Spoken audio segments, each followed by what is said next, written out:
Presidente na siya. Imagine lang, wag kayong magagalit sa akin. No? Presidente na ho siya. Ngayon, nakikipag-usap, mga bossing. No?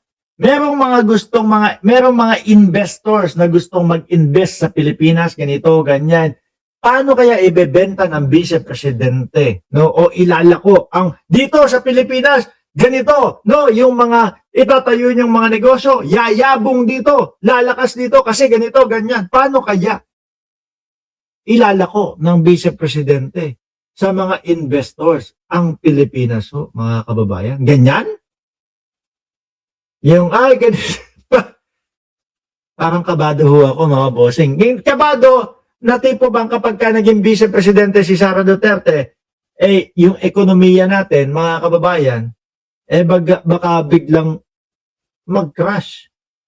Baka madaming mga investor ang umalis, sandali. Parang trip-trip lang ngayon yung presidente ng Pilipinas. No? Ilalabas ko muna yung investment ko dito sa Pilipinas. Babalik na lang ako kapag katapos na. Pero wag ho kayo mag-alala, mga bossing. Huwag kayong mag-alala kasi bakit mga kababayan? Mukhang malayo pa na, mukhang malabo naman po 'yun. At kailangan pa po nila na mapagtagumpayan yung kanilang depensa para po dito sa impeachment ng vice-presidente. Kahit nga simpleng question hindi masagot ni Sara. Paano kung maging presidente siya ng Pilipinas, tanungin siya ng mga foreign dignitary? Ewan ko ho. Yari, siguro tayo mga kababayan, no?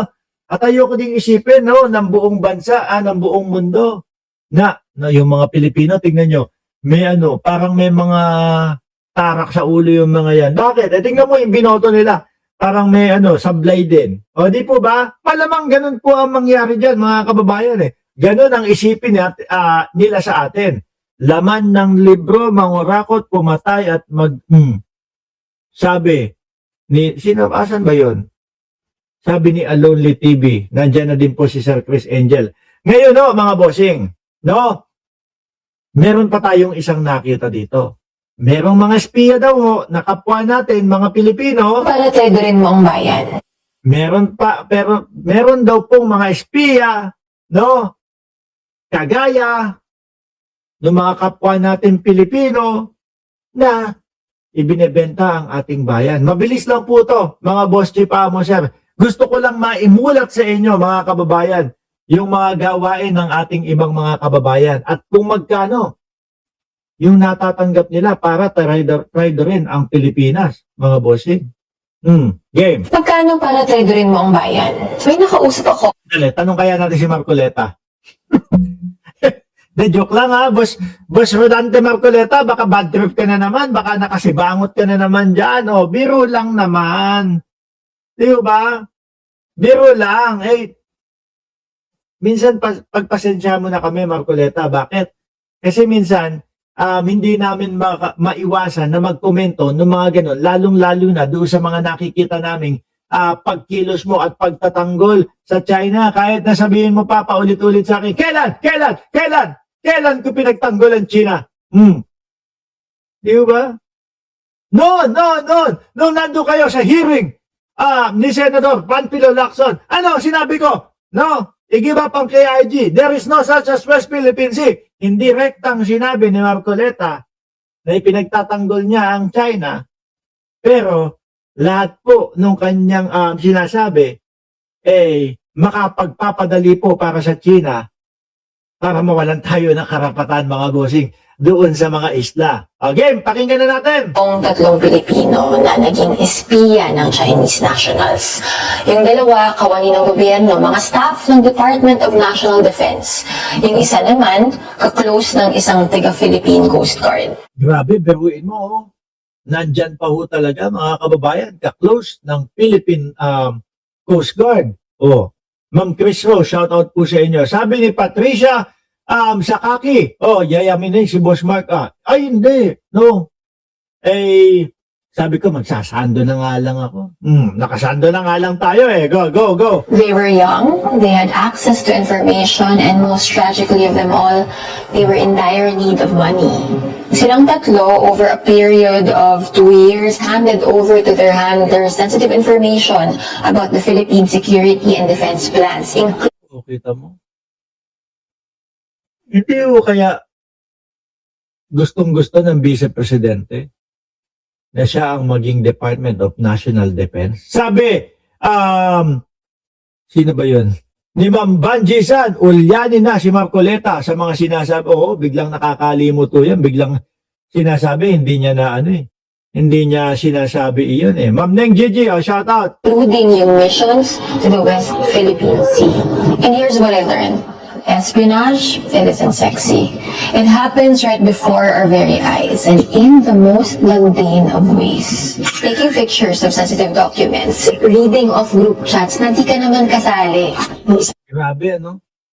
China nagbayad sa mga spy na yun, sabi ni Alonely TV. Nako, kaya daw mababalik at marerefresh o maalala ko po yung mga sinasabi nung anak ni Juan Ponce Enrile na meron pong mga kababayan natin na nakakatanggap ng pondo para po pagtak sila ng ating bayan. Guluhin ang ating mga ang ating gobyerno at ang ating mga kababayan. Grabe, nakakagigil, nakakabisit. Yung iba pa ho doon, makakapal pa ang mukha. No? Na talagang ipinapakita yung mga litrato, pinapakita kung ano ang pakinabang ng China sa kanila. Di ba, biruin nyo ho, mga bossing, panahon ho ng ating mga bayani.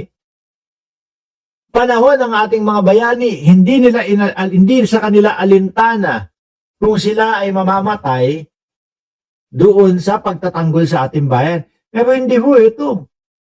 No? Talagang ipinangangalandakan pa po. At meron pa tayo, mga kababayan,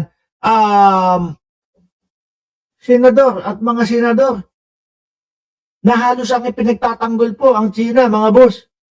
Kesa, imbis na ho ang ipagtanggol, ito kagaya nila Commodore J. Tariela, imbis na ho sila yung ipagtanggol, iba pa po ang ipinagtatanggol. Yung mga umaapi pa po, kaila Commodore J. Tariela, mga boss chief sir. Di ho ba? Ito pa nga, yung chat app nakatago bilang Tetris app daw. Pagpapadala ng pera through food deliveries or leaving money behind in free-to-use lockers ng isang very popular furniture store. Grabe, ano?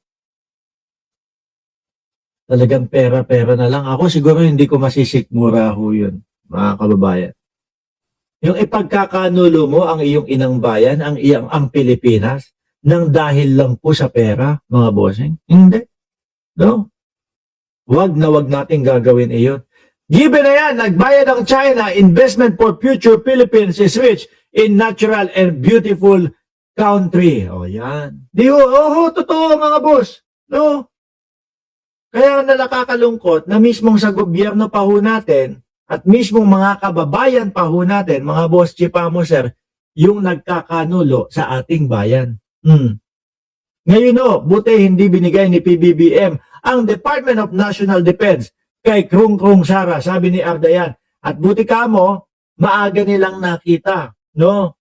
Na delikado si BP Sara doon po sa National Council, doon po sa National Security Council. Di ba? Delicate ho. Paano lang kung nandoon ang ating Vice Presidente na alam naman natin at hindi nila maitatanggi na pro-China sila. Paano na lang po kung nandoon sila sa meeting tapos ibinabato na po pala yung mga impormasyon sa China. Di yari tayo. Nandyan na. Yung pinsan ko, wala bang magagawa para matanggal na ang mga maka-China na senador? Ewan ko. Impeach. Yun, si Marcoleta, medyo nanganganib yan, pinsan. Ha? No? Mukhang malapit na ang pagbasa doon sa kanyang sose. No? Kung hindi ako nagkakamali, ngayong araw ba yun? O mga 21, 24, something like that. Si Marcoleta, medyo ano na yan.